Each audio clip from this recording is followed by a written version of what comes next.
여러분, 세계 유명한 도시에는 그 도시를 상징하는 상징물들이 있습니다. 예를 들면 프랑스 파리에는 뭐가 있지요? 어떻게 안 가보시고 다 아세요? 미국의 뉴욕 맨하탄에는 뭐가 있지요? 예, 저도 안 가봤는데 알고 있습니다. 그럼 이탈리아 피사에는 뭐가 있지요? 안 가보셨지요? 여기까지는 안 가보셨구나. 피사에 사탑이 있습니다. 여러분, 이런 상징물들은 그 도시의 관광 자원이 될 뿐만 아니라 그 도시와 나라의 자랑거리가 됩니다. 기독교에도 기독교를 대표하는 상징물 아닌 상징물이 있습니다. 십자가입니다. 사실 십자가 자체는 그렇게 내세울 것이 없지요. 나는 죄인입니다. 죄인 중에서도 아주 극악한 죄인입니다. 라는 그 표가 십자가이기 때문에 그렇습니다. 그러니까 자랑거리가 아닙니다. 하지만 십자가에 누가 달렸느냐에 따라 십자가는 의미가 달라집니다. 예수님입니다. 예수 그리스도로 인하여 십자가는 하나님의 능력이요. 이때 아멘 하셔야 돼요. 예수 그리스도로 인하여 십자가는 하나님의 능력이요.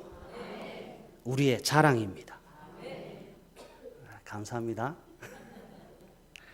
예수님께서 십자가 위에 지금 매달려 있습니다. 이 땅에 오신 것도 가르치시고 전파하시고 고치신 것도 오직 이 십자가를 향한 걸음이었고 과정이었습니다. 그리고 마침내 예수님께서 십자가에 달리셨습니다. 제6시에서 9시까지 우리 시간으로 낮 12시에서부터 오후 3시까지 온 땅에 어둠이 가득합니다. 여러분, 출애굽할 때의 장면입니다. 9번째 재앙인 흑암이 온 땅을 뒤덮고 있고요. 이제 장자의 죽음을 앞두고 있습니다. 하나님께서 애굽을, 하나님께서 세상을, 하나님께서 죄와 악을 심판하신다는 증거입니다. 과연 그런가? 46절인데요. 엘리 엘리 라마 사박다니, 나의 하나님, 나의 하나님, 어찌하여 나를 버리셨나이까? 이 구절은 참 읽을 때마다 떨려요.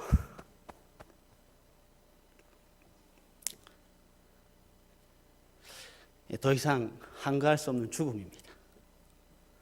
그리고 영적인 고독입니다.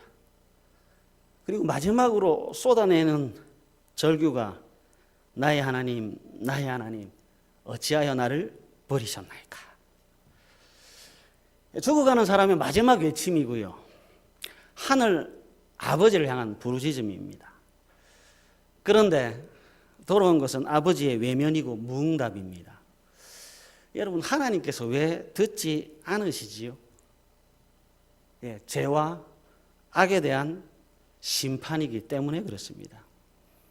하나님은 죄를 미워합니다.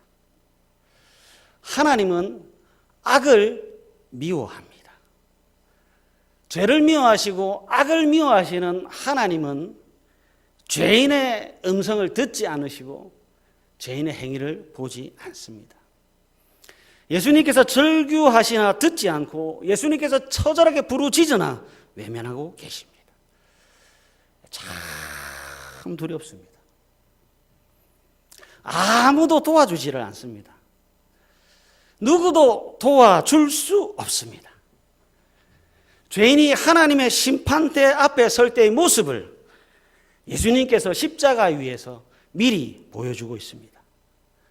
여러분, 사정해도 안 됩니다. 그때 울어도 외쳐도 안 됩니다. 그래서 여러분, 지금 잘 사셔야 돼요.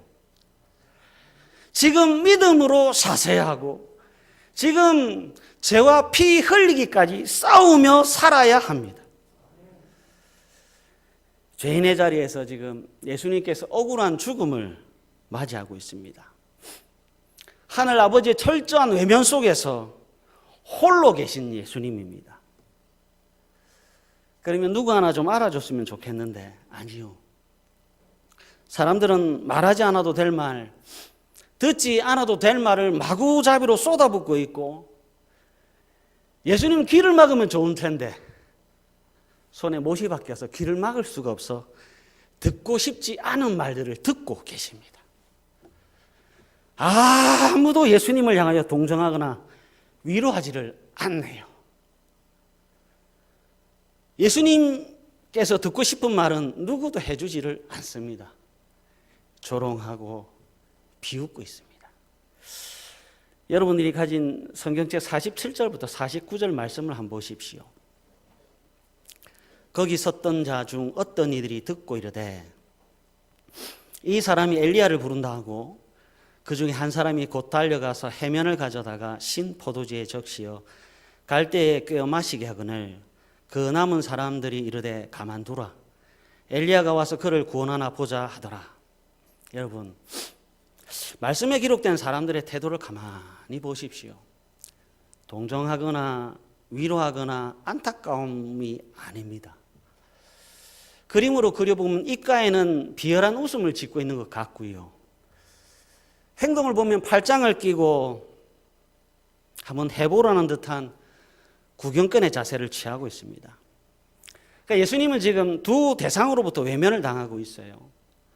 성부 하나님으로부터 침묵의 외면을 당하고 계시고 구원의 대상의 사람들, 피조물인 사람들, 죄인인 사람들로부터 조롱과 비난이라고 하는 외면을 당하고 계시지요. 철저한 하나님의 외면과 철저한 사람들의 외면을 예수 그리스도께서 동시에 받고 계십니다. 그리고 50절 다 같이 한번 읽어볼까요? 시작. 예수께서 다시 크게 소리 지르시고 영원히 떠나시다. 외면과 외면 사이에 있는 분이 46절에 이어 다시 한번 크게 소리를 지릅니다. 저와 여러분들이 읽은 50절은요, 역사의 현장에서 외면과 외면 속에서 고독과 죽음이라는 현장에서 예수라는 그리스도의 마지막 외침이시고 장엄한 죽음의 장면입니다. 그런데 저는 여기서 하나의 의문을 가지게 됐습니다. 과연 예수님께서 크게 지르신 소리는 어떤 의미일까 하는 겁니다. 아픔과 고통의 비명일까? 아니면 다른 무슨 의미가 있는가 하는 겁니다. 46절의 큰 소리는 육적이고 영적인 철저한 외면과 고독의 절규임에 틀림이 없습니다. 그렇다면 50절의 이 큰 소리는 뭔가 하는 겁니다. 여러분 별로 궁금해하지 않는 것을 제가 질문했습니까? 그렇더라도 좀 궁금해 주세요. 겟세마네 동산에서 예수님께서 기도하시다가 잡혀갔습니다. 그리고 맞으셨지요. 얼마나 맞으셨는가? 달리셔야 하는 그 십자가를 직접 메고 가지 못할 정도로 험악한 괴롭힘을 당하셨습니다. 그리고 가장 극심한 고통이라 할 수 있는 십자가의 고통 또한 당하셨습니다. 그리고 마지막으로 하신 것이 크게 소리 지르신 것이란다면, 그렇다면 결국 예수님께서 소리 지르신 것은 당신의 아픔과 고통의 비명 소리입니까? 또 한 번 생각해 보십시오. 십자가에 달리셨습니다. 그런데 십자가 밑에 있는 사람들은 감사와 눈물이 아니라 조롱과 비난을 합니다. 누구를 위한 십자가인가? 당신들의 백성들을 위한 십자가이지요. 그런데 당신의 자녀들 중에 십자가를 향해, 예수님을 향해 누구 하나 회개하는 사람이 없습니다. 돌을 던지고 침을 뱉습니다.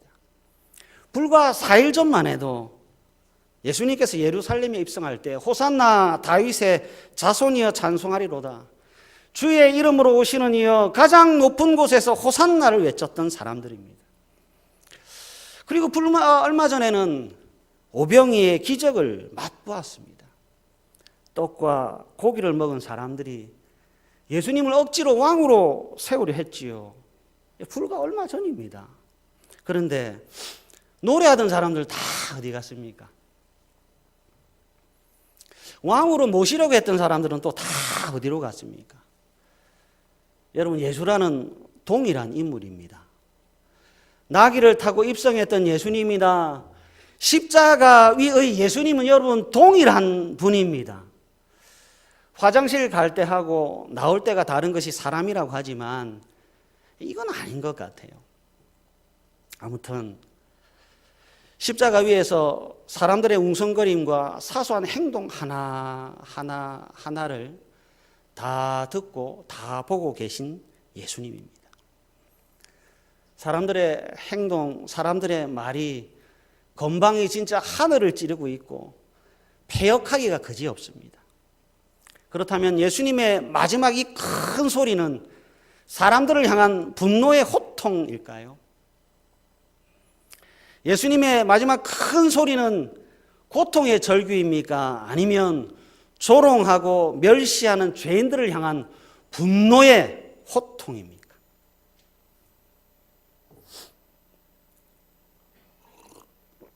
제가 물을 마신 이유는 여러분들에게 고민할 생각을 드리기 위해서 그렇습니다. 오늘 본문과 병행되는 성경 구절이 누가복음과 요한복음에 있는데요. 먼저 누가복음 23장 46절을 한번 보여주십시오. 한번 읽어보겠습니다. 시작. 예수께서 큰 소리로 불러 이르시되 아버지 내 영혼을 아버지 손에 부탁하나이다 하고 이 말씀을 하신 후 숨지시니라. 아멘. 다음은 요한복음 19장 30절입니다. 다 같이 한번 읽어볼까요? 시작. 예수께서 신 포도주를 받으신 후에 이르시되 다 이루었다 하시고 머리를 숙이니 영혼이 떠나가시니라. 아멘. 누가복음에서 말씀하고 있는 예수님의 마지막 소리는 아버지 내 영혼을 아버지 손에 부탁하나이다 이고요. 요한복음에서는 다 이루었다입니다. 예수 그리스도의 마지막 소리에 대해 기록하고 숨진 장면을 지금 누가복음과 그리고 요한복음이 기록하고 있고요. 그리고 동일한 그 예수 그리스도의 큰 소리와 죽음에 관해서 마태가 기록하고 있는데 이 마태는 누가하고 그리고 요한하고 좀 다른 장면을 기록하고 있습니다. 오늘 본문 51절, 52절, 53절인데 제가 드렸던 질문에 대한 답이 기록되어 있습니다. 과연 예수님은 누구를 향해서 그리고 무엇을 향해 소리를 지르셨고 그 소리로 인해 어떤 일들이 발생했는가를 한번 보십시오. 마태복음 27장 51절입니다. 다 같이 한번 읽어보겠습니다. 시작. 이에 성소 휘장이 위로부터 아래까지 찢어져 둘이 되고 땅이 진동하며 바위가 터지고 여러분 보세요. 큰 소리를 지르시고 운명하셨습니다. 그러자 가장 먼저 반응이 온 곳이 성전이네요. 성전에 있는 성소의 휘장이 위에서부터 아래로 찢어져서 하나였던 것이 둘로 나뉘었습니다. 그리고 그 다음에 어떤 일이 일어난가 봤더니 지진이 일어났습니다. 땅이 흔들리고 바위가 흔들립니다. 계속해서 52절과 53절 다 같이 읽겠습니다. 시작. 무덤들이 열리며 자던 성도의 마음이 많이 일어나되 예수의 부활 후에 저희가 무덤에서 나와서 거룩한 성에 들어가 많은 사람에게 보이니라. 아멘. 예수님이 큰 소리를 지르시며 돌아가셨는데 성소의 휘장이 위에서부터 아래로 쭉 찢어졌고요. 예수님이 큰 소리를 지르시며 돌아가셨는데 지진이 일어났고요. 그리고 아주 놀라운 사건이 발생했습니다. 뭔가 봤더니 죽은 사람들이 살아났습니다.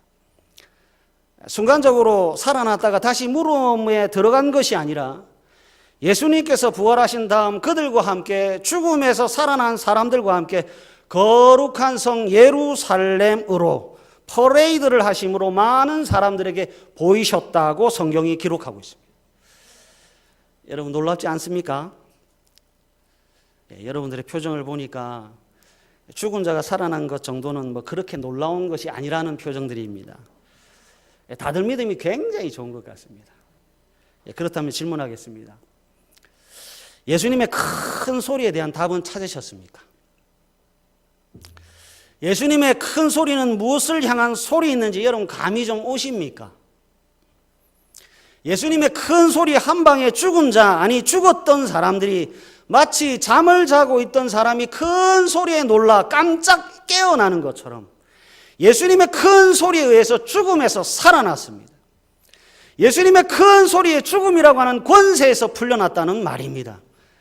그러니까 예수님의 큰 소리는 비명이 아니네요. 그러니까 예수님의 큰 소리는 아픔과 절규의 소리도 아니네요. 고통의 소리도 아니네요. 예수님의 큰 소리는 사람들을 향한 분노의 소리도 아니고요. 패배의 몸부림도 아니네요. 예수님의 큰 소리는 죽음을 향한 소리였습니다. 예수님의 큰 소리는 사망을 향한 소리였습니다. 정확히 말씀드리면 예수님의 큰 소리는 사망 권세를 잡고 있는 마귀, 사단을 향한 소리였습니다. 요한일서 3장 8절에서 말씀하고 있는 하나님의 아들이 나타나신 것은 마귀의 일을 멸하려 하심이라의 큰 소리라는 뜻입니다. 우리 주 예수 그리스도께서 소리를 지르자 마귀가 들었습니다. 큰 소리를 들은 마귀가 아주 큰 상처를 입고 도망을 갑니다. 그리고 나타난 사건이 죽은 자의 살아남입니다. 성도의 부활입니다. 그 살아난 자들이 이제 아래에서 위로가 아니라 위에서 아래로 찢어진 그 성소 휘장에 있는 성전을 향해 걸어갑니다. 죽은 자들이 아닌 살아난 자들의 행진입니다. 무덤을 향했던 사람들의 발걸음이 이제는 생명과 은혜와 부활의 발걸음으로 변했습니다. 여러분, 패잔병의 행진이 아니라 승리의 행진입니다. 얼마나 위대한 사건입니까? 죽음을 깨뜨린 사건이시고 사망 권세를 무너뜨린 예수님의 큰 소리입니다. 정말 감격이 넘친 사건입니다. 예수님은 고통스러워서 질른 비명이 아니고요. 사람들의 외면과 조롱에 분노하며 지른 소리가 아니고요. 하나님의 아들로서 마귀를 멸하시기 위한 큰 소리였어요. 하이델베르그 기독교 교리문답서에서 이 내용을 이렇게 가르칩니다. 제43문, 왜 지옥에 내려가셨다는 말이 나옵니까? 답, 여러분들이 한번 읽어주실래요? 시작.